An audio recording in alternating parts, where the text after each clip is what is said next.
샬롬, 좋은 아침입니다. 여러분, 오늘이 입동입니다. 그 어느 때보다 더운 올해를 보냈는데, 또 올해는 또 그 어느 때보다 춥다고 하니 이번 겨울 또 잘 준비하시고, 아무리 날씨가 추워도 우리의 마음을 따뜻하게 할 수 있는 것은 바로 하나님의 말씀이 아닐까요? 네, 말씀을 통해 오늘도 힘을 공급받으시고 또 이 하루를 좀 따뜻하게 살아내시는 저와 여러분들 되었으면 참 좋겠습니다. 자, 오늘 말씀은 참 너무나도 유명한 말씀입니다. 앞서 이제 5장 그리고 이제 6장 이 앞부분까지는 거룩하신 하나님을 섬기는 백성들이 어떻게 정결해야 되고 또 죄 문제를 어떻게 해결하고 또 가정 공동체는 의심이 없어야 된다, 뭐 이런 부분들을 말씀해 주셨죠. 그리고 앞서 이제 그 6장 초반, 그러니까 어제 우리가 다뤘던 그 말씀에서는 나시린의 법을 가지고 또 하나님의 백성들은 구별된 삶을 살아야 된다, 이런 말씀을 쭉 하셨어요. 이처럼 하나님께서 당신을 향해 구별되어진 그 백성들을 향해 이제 어떤 복을 주시는가에 대해서 말씀해 주고 있는 겁니다. 하나님을 향해 구별된 자들, 하나님께로 구별된 자들에 대해서 하나님께서 이제 어떻게 대하시는지에 대한 말씀인데요. 먼저 오늘 이 축복의 말씀을 주시는 그 분, 주체는 누굽니까? 바로 여호와죠.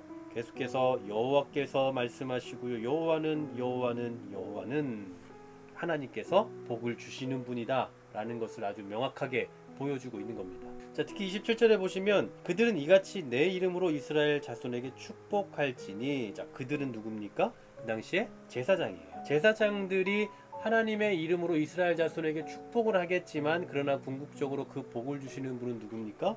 바로 내가 앞에서 계속해서 언급하고 있는 여호와. 자, 이 축복문의 내용을 잘 보시면 한 세 가지 정도로 압축을 해볼 수가 있을 것 같습니다. 먼저 첫 번째, 여호와는 내게 복을 주시고 너를 지키시길 원하고요. 두 번째, 그의 얼굴을 내게 비추사 은혜 베푸시길 원합니다. 세 번째, 그 얼굴을 내게로 향해서 평강 주시기를 원하노라 라고 말씀합니다. 자, 하나님께서 주시는 그 복은 세 가지 정도로 살펴볼 수 있어요. 첫 번째는 지키신다, 두 번째는 은혜를 베푸신다, 세 번째는 평강을 주신다 라고 볼 수 있겠죠. 이것은 그 당시에 하나님의 백성들에게만 주어지는 게 아니라 신약시대에 예수 그리스도를 영접하는 자들에게도 주어지는 복입니다. 그래서 사도 바울은 자신의 그 서신을 쓸 때마다 항상 그런 인사를 하잖아요. 은혜를 베푸신다, 평강을 주시기를 소망한다, 뭐 이런 식의 이 표현들, 인사들을 하고 있는 걸 보게 되죠. 바로 오늘의 이 말씀, 이 민수기의 말씀을 오늘날 뭐 교회에서 축도할 때, 그러니까 하나님께서 우리에게 복을 주시는 그 행위라고 하는 그 축도를 할 때에 주로 많이 인용을 하기도 하죠. 또 이것이 이제 신약에 가서 그 축복문으로 바뀌죠. 고린도 후서 13장에 보면 주 예수 그리스도의 은혜와 하나님의 사랑과 성령의 교통하심이 너희 무리에게 함께 있을지어다, 이런 선포를 하고 있지 않습니까? 오늘 말씀과 같아요. 하나님께서 지켜주신다, 그리고 은혜를 베푸신다, 평강을 주신다. 신약에서도 마찬가지로 예수 그리스도의 은혜, 그리고 하나님의 성령님의 교통하심, 이 교통이라는 단어 안에 많은 것들이 내포가 되어 있습니다만, 하나님께서 우리 가운데 베풀어 주시는 그 은혜들이 얼마나 풍성한지를 볼 수 있는 그런 내용입니다.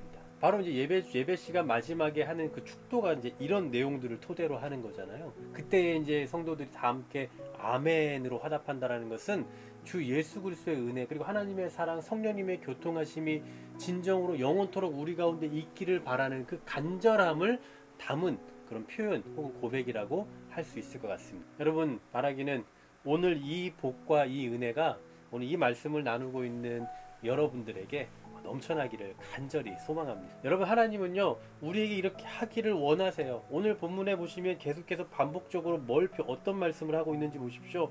원한다고 했잖아요. 지키시기 원하고, 은혜 베푸시기를 원하고, 평강 주시기를 원한다고요. 여러분, 이것은 우리가 원하는 게 아니라 하나님께서 우리에게 주기를 원하신다니까요. 물론 우리는 원하죠. 하나님께서 지켜주시기 원하고, 은혜 베풀어 주시길 원하고, 평강 주시기도 원해요. 하지만 우리의 원함보다 더 근본적이고 더 큰 원함을 갖고 계시는 분은 바로 하나님이다라는 것이. 하나님께서 우리에게 이런 은혜를 주시기를 원하신다고. 하나님 우리를 지켜주기를 원하시고, 은혜를 주시기 원하시고, 평강 주시기를 원하시고요. 또 하나님의 예수 그리스도의 그 은혜와 하나님의 사랑하심과 성령님의 교통하심이 오늘도 우리의 삶 가운데 넘쳐난다라는 사실. 전 여러분, 그리스도인들에게 있어서 이러한 복이 그냥 어떤 그 형식상, 아니면 뭔가 추상적인 의미에서가 아니라 실질적으로 누릴 수 있는 그런 복이라고 생각합니다. 물론 이것이 뭐 그냥 순전히 물질적이고 우리 눈에 보이는 어떤 그런 정도의 것만은 아니겠지만, 그러나 궁극적으로 하나님께서는 우리에게 이런 은혜를 베풀어 주시기를 원하고 계시다라는 사실을 잊지 않으셨으면 좋겠습니다. 다만 이러한 하나님의 은혜와 또한 지켜주심의 은혜가 각각 다른 형태로 나타나겠죠. 모두에게 다 뭐 천편일률적으로 동일한 형태로 주어진다면 큰 복으로 느껴지지 않을 거예요. 그러니 오늘도 하나님의 은혜와 또 하나님의 그 지켜주심과 평강 주시고자 하시는 그 하나님의 돌보심이 우리 각자에게 다른 형태로 다른 방식으로 나타날지라도 하나님은 당신의 백성을 사랑하시고 또 지켜주시기를, 은혜 베푸시기를, 평강 주시기를 원하는 분이라는 것 잊지 않으시며, 오늘 하나님께 우리의 삶을 맡겨드리고 우리의 삶 가운데 하나님께서 주시는 그 은혜를 풍성히 공급받으며 살아갈 수 있기를 소망하며 믿음으로 이 하루를 살아내는 저와 여러분 되시기를 주의 이름으로 간절히 소망합니다. 하나님, 주 예수 그리스도의 은혜와 하나님 아버지의 그 사랑하심과 성령의 교통하심이 오늘 이 묵상을 함께 나누는 모든 성도들 가운데 영원토록 있기를 간절히 소망합니다. 오늘 이 말씀처럼 여호와는 우리를 지켜주시기를 원하시고 은혜를 베풀어 주기를 원하시며 평강 주기를 원하시는 분이라는 사실 잊지 않게 하시고, 또 이러한 하나님의 은혜와 돌보심을 우리의 하루의 삶 속에 풍성히 누리며 경험하며 나아가는 귀한 은혜의 하루, 은혜의 일평생 되도록 인도하여 주시옵소서. 예수 그리스도의 이름으로 기도하옵나이다. 아멘.